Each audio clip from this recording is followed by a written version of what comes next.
Hello friends, तो मेरा नाम है रूपेश कुमार महतो और आपका हमारे यूट्यूब चैनल में वेलकम है।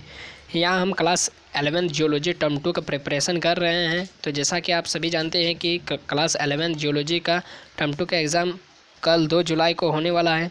तो उसका मैं अभी पार्ट 8 का वीडियो लेकर आया हूँ। तो चलिए इसमें कुछ इंपॉर्टेंट क्वेश्चन को लेकर आया हूँ, चलिए डिस्कस करते हैं। तो जैसा कि क्वेश्चन आपको दिख रहा है कि खनिज विज्ञान क्या है, यानी मिनरेलॉजी। तो इसको देखते हैं, खनिज विज्ञान क्या होता है। ठीक है, तो देखते हैं। प्राकृतिक रूप से पाए जाने वाले सभी अकार्बनिक पदार्थ जिसका एक निश्चित रासायनिक संरचना, निश्चित आंतरिक परमाणुविक संरचना, निश्चित बाह्य आकार और रूप होता है, उसको हम खनिज कहते हैं। अकार्बनिक पदार्थों को हम खनिज कहते हैं। ठीक है, जिसका निश्चित रासायनिक, निश्चित परमाणुविक संरचना, एक आकार होता है निश्चित, एक रूप होता है, उसको हम खनिज कहते हैं। उदाहरण यदि आप देखेंगे तो स्फटिक जिसको हम क्वार्ट्ज भी बोलते हैं। ठीक है, और अभ्रक हो गया, गैलेना हो गया, कैल्साइट हो गया, ग्रेफाइट, हेमेटाइट इत्यादि इसका उदाहरण हो गया। ठीक है, खनिजों के उदाहरण। फिर हम लोग देखेंगे अध्ययन के दृष्टिकोण से खनिजों को 2 भागों में बांटा गया है। तो पहला कौन सा भाग है? सेल निर्माणकारी खनिज, जैसा कि नाम से पता चल रहा है। फिर आर्थिक उपयोग के खनिज। ठीक है, 2 भागों में बांटा गया है। तो प्रत्येक को डिस्कस करते हैं। तो पहला है सेल निर्माणकारी खनिज।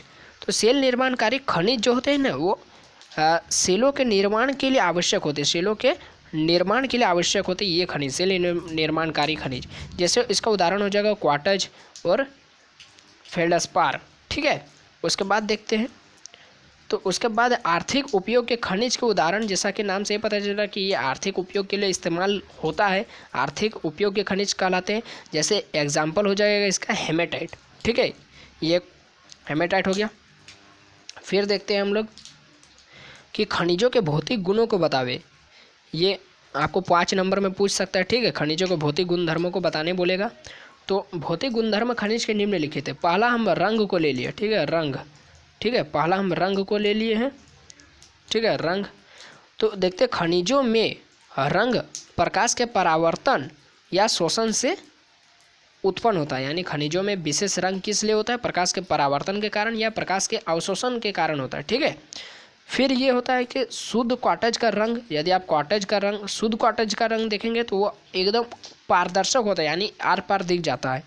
और बड़े क्रिस्टल का रंग गहरा होता है। बड़े क्रिस्टल का रंग गहरा होता है। ठीक है, और छोटे क्रिस्टल का रंग हल्का होता है।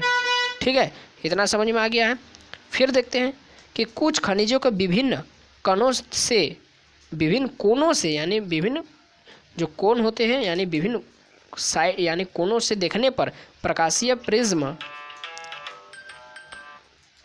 प्रिज्म की भांति इंद्रधनुषी रंग दिखाई पड़ते हैं। ठीक है, यानी कोनों से देखने पर इंद्रधनुषी रंग दिखाई पड़ते हैं। इस गुण को रंगों की विचित्रता यानी प्ले ऑफ कलर्स भी कहते हैं। ठीक है, और लेब्राडोराइट नामक खनिज इसके उदाहरण है। यानी कोनों से देखने पर इंद्रधनुषी रंग दिखाई देता है। ठीक है, तो इसके उदाहरण हो जाएगा खनिज कौन सा है? लेब्राडोराइट इस खनिज का उदाहरण हो जाएगा। या फिर हम दूसरा भौतिक गुण देखते हैं खनिज का। तो खनिजों का वह गुण जिससे उसकी प्रकाश की परावर्तन शक्ति को ज्ञान होता है, यानी जिससे पता चलता है कि प्रकाश का परावर्तन वो कितना कर पा रहा है, यानी कितना प्रकाश को फैला पा रहा है अपना सरफेस से होकर। ठीक है, अपने सतह से होकर कितना प्रकाश को वो फैला पा रहा है। ठीक है, यानी प्रकाश का परावर्तन का शक्ति का ज्ञान होता है। तो प्रकाश के परावर्तन के कारण खनिजों धुति उत्पन्न होती है। ठीक है, प्रकाश के परावर्तन के कारण खनिज धुति उत्पन्न होती है। ठीक है, खनिजों में धुति उत्पन्न होती है, उसे ही धुति या चमक का लस्टर कहते हैं। ठीक है, लस्टर कहते हैं। फिर देखते हैं कि इसे चमक की तीव्रता के आधार पर वर्गीकृत किया जा सकता है, यानी कौन कितना चमकदार है। तो जैसे दीप्तिमान हो गया। ठीक है, दीप्तिमान हो गया, चकदार हो गया, झिलमिल हो गया, धुतिहीन।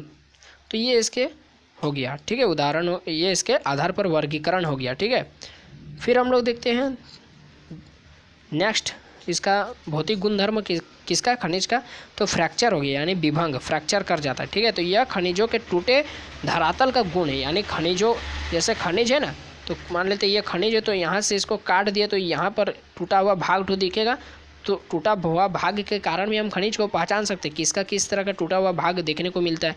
ठीक है, वही है फ्रैक्चर यानी विभंग। तो यह खनिजों को टूटे धरातल का गुण है।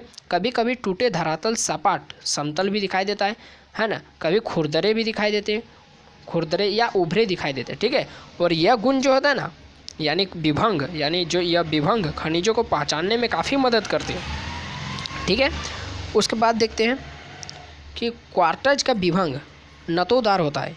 नतोदार मतलब यानी क्वार्टज को मान लेते इस तरह काटेंगे तो यहाँ जो उसका सरफेस का जो देखने पर नतोदार सरफेस इसका दिखाई देता है। नतोदार का मतलब होता है कि उसका चारों तरफ का एरिया का उभरा हुआ भाग का धसा, बीच का वाला भाग धसा होता है। ठीक है, तो ये होता है नतोदार।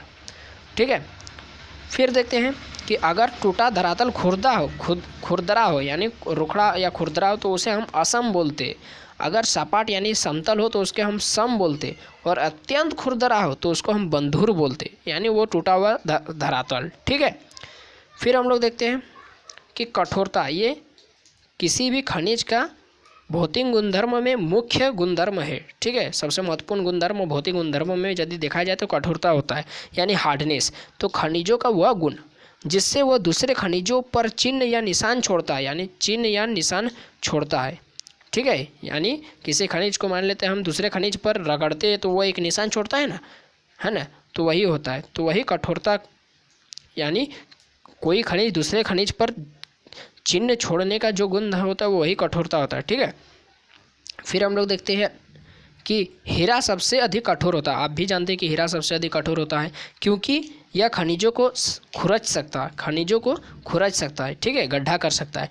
तो उसके बाद देखते हैं कि टाल्क सबसे कम कठोर होता है। हीरा तो सबसे कठोर होता है और टाल्क सबसे कम कठोर होता है, क्योंकि सभी खनिज इसके धरातल को खुरच सकते हैं, यानी सभी प्रकार के खनिज इसके धरातल को आराम से खुरच सकते हैं।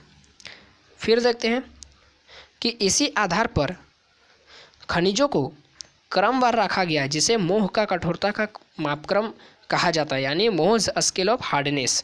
ठीक है, फिर देखते हैं कि ये क्रम है, जो मापक्रम है, यानी कठोरता के आधार पर, यानी कौन कितना कठोर है, कौन कितना कम कठोर है, तो ये बढ़ते हुए क्रम में। ठीक है, यानी टाल्क सबसे कम कठोर हुआ, जैसा कि यहाँ पर ऊपर में बताया गया है। फिर जिप्सम थोड़ा उससे ज़्यादा कठोर होता है, कैल्साइट उससे ज़्यादा कठोर होता है, और स्क्लेराइड उससे भी ज़्यादा कठोर होता है, और इस तरह क्रम है। और सबसे ज़्यादा कठोर जैसा कि यहाँ दिखाया गया है कि डायमंड होता है। ठीक है, डायमंड सबसे ज़्यादा कठोर होता है। ठीक है, फिर हम लोग देखते हैं कि आकार का बात करेंगे, जो कि भौतिक गुणधर्म में सबसे इम्पोर्टेंट है। खनिजों का आकार अलग अलग प्रकार का पाया जाता है, खनिजों का आकार अलग अलग प्रकार का होता है, आप भी जानते हैं, जिससे उन्हें पहचानने में काफ़ी ज़्यादा सुविधा होती है। जैसे कोयला को हम आसानी से पहचान सकते हैं, उसकी आकार अलग होता है, हीरा का आकार अलग होता है, ठीक है, चौक का आकार अलग होता है, पत्थर का आकार अलग होता है। तो इस तरह हम आकार के आधार पर खनिजों को पहचान सकते हैं। जैसे अभ्रक का आकार प्लेटी कहा जाता है, अभ्रक के आकार को प्लेटी कहा जाता है क्योंकि अभ्रक प्लेट के आकार का होता है। ठीक है, तो इस तरह से यह क्वेश्चन होता है ख़त्म। तो आपको ये वीडियो कैसा लगा, इसका मैं अभी PDF डिस्क्रिप्शन बॉक्स में उसका लिंक डाल दूंगा, आप वहाँ से डाउनलोड करके पढ़ सकते हैं, क्योंकि अभी लिखने का उतना समय नहीं है हमारे पास। ठीक है, तो आप पढ़ कर बताइएगा कि ये वीडियो कैसा लगा। ठीक है, और यदि थोड़ा सा भी वीडियो आपको हेल्पफुल हुआ तो हमारे चैनल को सब्सक्राइब कर दीजिए, ताकि इस तरह का वीडियो आपको और भी ज़्यादा मिलते रहे। हमारे चैनल के साथ आप बने रहिएगा और अपने दोस्तों में ज़्यादा से ज़्यादा इस वीडियो को शेयर करें, ताकि हमको भी मोटिवेट मिले, और लाइक करें वीडियो को ज़्यादा से ज़्यादा। बस अभी के लिए इतना ही, अपनी पढ़ाई जारी रखें। धन्यवाद।